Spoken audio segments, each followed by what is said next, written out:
Assalamualaikum warahmatullahi wabarakatuh. Halo semuanya, saya Salis Laila Nur Rohmah. Saya akan membawakan berita yang sangat-sangat menyayat hati, di mana seorang ayah muda di Mataram itu tega mencubit, memukul, menganiaya anaknya sendiri yang masih berumur 2 bulan hanya karena kesal mendengar tangisannya. Bayi yang masih berumur 2 bulan itu yang bahkan belum bisa bicara, dipukul, dicubit, bahkan disundut rokok oleh ayah kandungnya sendiri. Kalau saya boleh jujur, saya sangat sedih gitu. Karena kasus seperti ini bukan yang pertama dan sayangnya mungkin juga bukan yang terakhir. Selalu ada alasan klise karena emosi lah, karena stres, karena nggak tahan dengar tangisan anak. Tapi buat saya, nggak ada satupun alasan yang bisa membenarkan kekerasan terhadap anak. Bayi menangis karena itu satu-satunya cara bayi itu berkomunikasi. Mungkin dia itu lapar, haus, kedinginan, atau cuma butuh dipeluk.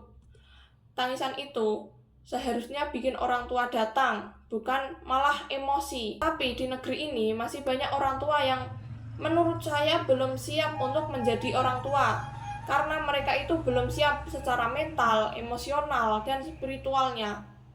Dalam Undang-Undang Nomor 23 Tahun 2002 tentang Perlindungan Anak, jelas tertulis setiap anak berhak untuk hidup, tumbuh, berkembang, dan terlindungi dari kekerasan, eksploitasi, serta perlakuan salah. Artinya, negara menjamin hak setiap anak, bahkan sejak lahir, untuk dilindungi. Dan pelaku kekerasan, apalagi dalam rumah tangga, bisa dijerat dengan pasal 44 ayat 3 dan ayat 1 Undang-Undang Nomor 23 Tahun 2004 dengan hukuman maksimal 15 tahun penjara.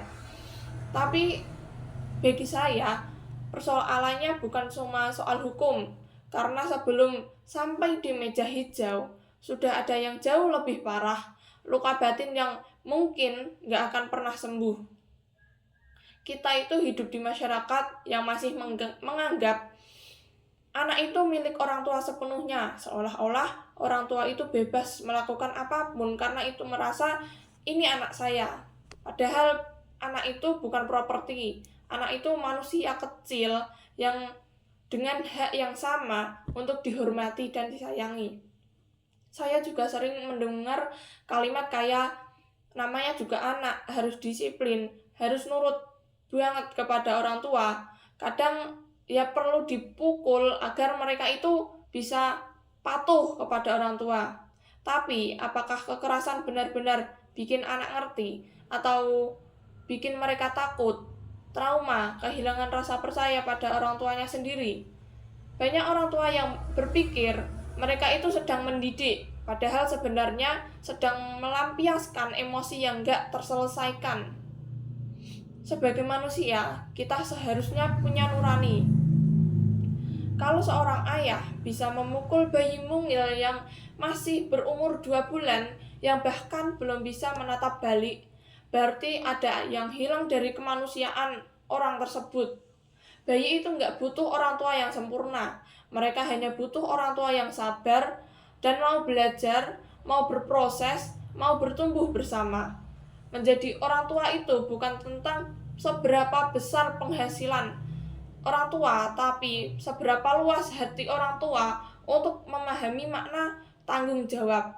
Karena cinta sejati itu nggak muncul ketika semuanya mudah, tetapi kamu tetap lembut meskipun kamu itu sedang lelah, nggak mudah untuk terpancing emosi. Saya percaya generasi muda punya peran besar untuk memutus rantai kekerasan ini, mulai dari hal kecil.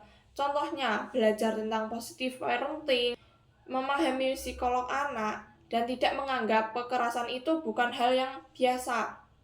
Kalau kita dengar atau melihat kekerasan di sekitar kita, jangan hanya diam. Bisa kita melaporkan ke unit perlindungan perempuan dan anak, ke KPAI, atau lembaga sosial di daerah. Jangan biarkan rasa takut menutup mata kita terhadap penderitaan anak lain. Karena diam berarti ikut bersekongkol dengan kekerasan. Saya tahu hidup itu kadang berat, kadang ya mudah, dan juga menjadi orang tua itu juga nggak mudah. Tapi kalau rasa lelah yang membuat seseorang kehilangan kasih sayang, maka dunia ini akan dipenuhi luka yang diwariskan dari generasi ke generasi. Menurut saya, bangsa yang besar bukan diukur dari banyaknya gedung tinggi atau teknologi yang semakin canggih, tapi dari bagaimana ia itu memperlakukan anak-anaknya. Kalau kita gagal melindungi bayi yang masih berumur 2 bulan saja, maka apa yang bisa kita banggakan dari masa depan bangsa ini? Saya Salis Laila Nur Rahmah percaya tangisan bayi bukan gangguan. Itu doa kecil yang minta untuk didengar, disentuh, dan dipeluk.